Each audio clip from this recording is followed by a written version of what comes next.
అందరికీ నమస్తేనుల్లా, నేను మిరేకను. Welcome to MR media. Right, మేము అధికారంలోకి వస్తే 2 లక్షల ఏకకాల రుణమాఫీ చేస్తా, డిసెంబర్ 9 తారీఖు నాడే చేస్తా, ప్రమాణ స్వీకారం చేసిన మొదటి సంతకము రైతు రుణమాఫీ చేస్తా. కేసీఆర్ హయాంలో ఇప్పుడు 1 లక్ష రూపాయలు మాఫైన వాళ్ళు కూడా మళ్ళీ బ్యాంకులకు పోయి తెచ్చుకోండి, డిసెంబర్ 9 తారీఖు నాడు నేను అధికారంలోకి రాగానే రుణమాఫీ చేసి తీరుతా అని చెప్పేసి అప్పటి పీసీసీ అధ్యక్షుడు ఇప్పుడు ముఖ్యమంత్రి రేవంత్ రెడ్డి చెప్పిండ్రు. అన్న వాళ్ళు ఏం చేసిండ్రు, రైతన్నలు అగ రుణమాఫీ అవుతుందట అని చెప్పేసి బ్యాంకులకు పోయి రుణాలు తెచ్చుకున్నారు. అసెంబ్లీ వేదికగా రుణాల గురించి చర్చ వచ్చిందా, రుణమాఫీ గురించి చర్చ వచ్చినప్పుడు హరీష్ రావు కేటీఆర్ మాట్లాడుతున్నారని చెప్పేసి హరీష్ రావు నియోజకవర్గంలో గిన్ని కోట్ల రుణమాఫీ అయింది, సిరిసిల్ల నియోజకవర్గంలో కేటీఆర్ నియోజకవర్గంలో గిన్ని కోట్ల రుణమాఫీ అయింది అని చెప్పేసి అవి సోషల్ మీడియాలో వైరల్ అయినాయి, మనం చూసినాం. తీరా నిన్న అసెంబ్లీలో హరీష్ రావు మాట్లాడిండ్రు. ఏం మాట్లాడిండ్రు? నేను హరీష్ రావు అని ఎందుకంటున్నా అంటే, హరీష్ రావు నియోజకవర్గమైన గుర్రాలగొంది గ్రామానికి వచ్చిన, గుర్రాలగొంది గ్రామమే ఎందుకు ఎంపిక చేసుకున్నా అంటే, సిద్దిపేట నియోజకవర్గంలో 40,000 మందికి రుణాలు తీసుకుంటే 40,000 మంది రుణాలు తీసుకుంటే 20,000 పైచిలుకు మందికి రుణమాఫీ అయింది, 25,000 పైచిలుకు మందికి రుణమాఫీ కాలేదు. అందులో 10,200 పైచిలుకు మంది 2 లక్షల లోపు ఉన్నోళ్ళు, రుణాలు మాఫీ కానోళ్ళు ఉన్నోళ్ళు గమనార్హం అని చెప్పేసి హరీష్ రావు మాట్లాడినరు. ఫర్ ఎగ్జాంపుల్ గుర్రాలగొందిలో ఒక అన్న పేరు ఉదాహరణగా తీసుకొని కూడా చెప్పుడు జరిగింది. తర్వాత ఏమైంది, రుణాలు కొంతమందికి మాఫీ అయినాయి, 10 మందికి మాఫీ చేసి అందరికీ మాఫీ చేసిండ్రు అని చెప్పేసి ప్రధాన ప్రతిపక్షమైన బీఆర్ఎస్ ఆరోపిస్తూ ఉన్నది.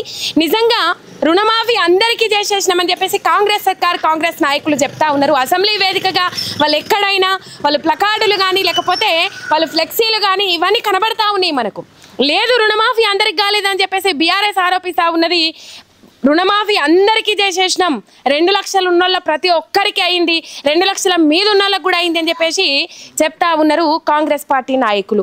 అసలు వాస్తవం ఏంది, రుణమాఫీ అయిందా అందరికీ కాలేదా అన్నది అనుభవం. నిన్న హరీష్ రావు గారు మాట్లాడిన గుర్రాలగొంది గ్రామానికి వచ్చినాం, చాలా మందికి రుణమాఫీ కాలేదట. ఇక మరి నేను పొద్దటి పూట రాలేదు, పగటిల పూట వచ్చిన, పొద్దటి పూట ఉంటే ఇంకా కానోళ్ళు అందరూ దొరుకుతూ ఉండే రైతన్నలు ఇప్పుడు కొంతమంది ఉన్నారు, వాళ్ళతో మాట్లాడే ప్రయత్నం చేద్దాం. దానిలో భాగంగా నిన్న ఎవరైతే శ్రీనివాస్ రెడ్డి అని అన్నారు, అధ్యక్ష నా సిద్దిపేట నియోజకవర్గంలో పరిస్థితిని ఈ రాష్ట్ర ప్రజలకు అర్థం కావడానికి, రైతాంగానికి అర్థం కావడానికి ఒక ఉదాహరణగా చెప్తున్నా అధ్యక్ష. నా సిద్దిపేట నియోజకవర్గంలో బ్యాంకుల్లో అప్పు తీసుకున్న రైతులు 43,363 మంది, రుణమాఫీ అయ్యింది 20,514. రుణమాఫీ కానటువంటి రైతులు 22,849. అంటే అయింది తక్కువ, కానటువంటి రైతుల సంఖ్య ఎక్కువ. ఇందులో అధ్యక్ష 2 లక్షల లోపు రుణం ఉండి కూడా కానటువంటి రైతుల సంఖ్య 10,212 ఉండడం గమనార్హం. Please note this point. 2 లక్షల లోపు రుణం ఉండి కూడా మాఫీ కానటువంటి రైతులు ఒక్క నా సిద్దిపేట నియోజకవర్గంలో 10,212 మంది ఉన్నారు అధ్యక్ష. కానీ ఈ ప్రభుత్వం ఇంకా రుణమాఫీ అయ్యేపోయిందని చెప్తున్నారు అధ్యక్ష. ఇకపోతే అధ్యక్ష 2 లక్షల మీద రుణం ఉన్న వాళ్ళ సంగతి, పాపం వాళ్ళ పరిస్థితి అయితే చాలా ఆందోళనకరంగా ఉంది అధ్యక్ష. గౌరవ ముఖ్యమంత్రి గారు చెప్పారు, 2 లక్షల మీద ఉన్న వాళ్ళు అప్పు కట్టండి, మీకు కూడా 2 లక్షల రూపాయల మాఫీ చేస్తామని ముఖ్యమంత్రి గారు ప్రకటించారు అధ్యక్ష. ముఖ్యమంత్రి గారి మాట నమ్మే అధ్యక్ష, నా నియోజకవర్గం ఉదాహరణ కోసం ఒక 2-3 పేర్లు చెప్తే చాలా ఉన్నాయి. కానీ గుర్రాలగొంది గ్రామంలో శ్రీనివాస్ రెడ్డి అనే రైతు యూబీఐ బ్యాంకులో 30 ఆగస్టు 2024 నాడు 2 లక్షల మీద ఉన్న 50,000 కట్టిండి అధ్యక్ష. ఇవాళటి వరకు మాఫీ కాలే. నారాయణరావుపేటకు చెందిన సత్తిరెడ్డి అనే రైతు 2,60,000 రుణం ఉంటే మిత్తితో కలిపి మీద 76,000 రూపాయలు కట్టిండి అధ్యక్ష.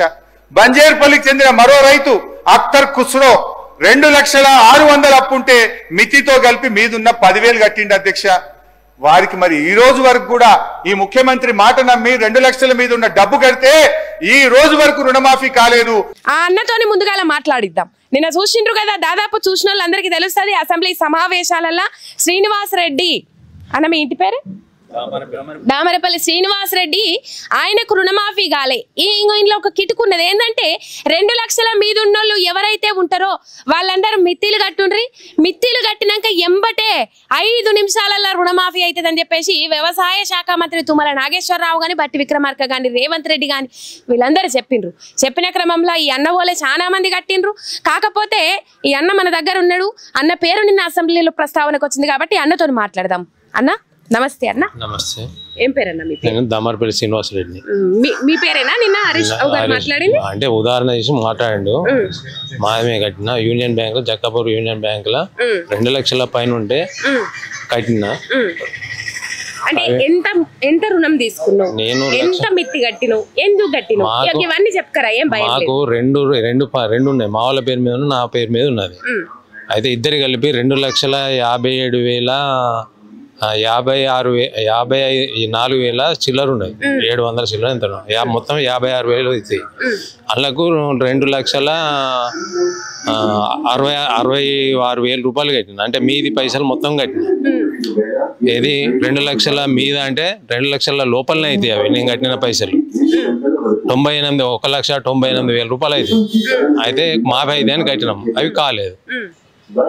మాఫీ కాలే. అంటే మీరు ఎట్లా కట్టిరు? మిత్తి ఎందుకు కట్టిరు? మిత్తి కాదు, వాళ్ళు గవర్నమెంట్ ఏం చేసిందంటే 2 లక్షల మీద ఉన్నాయి కట్టమంటే కట్టినాం అన్నాడు. అంటే అవి కడితే 2 లక్షలు పోతాయని ఆ ఉద్దేశంతో కట్టినాం. ఏమంటారు బ్యాంక్ వాళ్ళు? మరి ఈ బ్యాంక్ వాళ్ళు ఏమంటారు? పైనుంచి రాంది వాళ్ళు ఏమంటారు? వాళ్ళు కూడా సపరేట్. అంటే రుణమాఫీ అందరికీ అయిందంటారు కదా, మరి మీరు ఎందుకు కాలేదు? రుణమాఫీకి ఎందరికైనది? కొంతమందికి అయింది, కొంతమందికి కాలేదు.